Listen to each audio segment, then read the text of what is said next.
Unity is strength.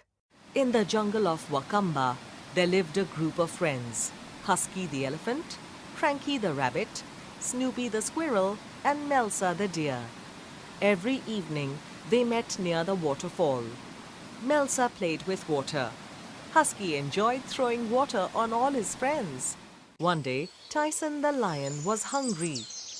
He decided to eat Melsa. Husky told Tyson, "Go away from here, Tyson. Let us be." Tyson was furious. "How dare you talk to me like that? I am the king. In no time I will eat Melsa." Snoopy said, "We will not let you eat Melsa." When Tyson attacked, Pranky jumped in front of him. Tyson fell on the ground. Snoopy fearlessly climbed on his head and bit his ear. Husky scared Tyson with a loud trumpeting sound. Tyson ran away. This way, the four friends defeated Tyson with their courage and intelligence.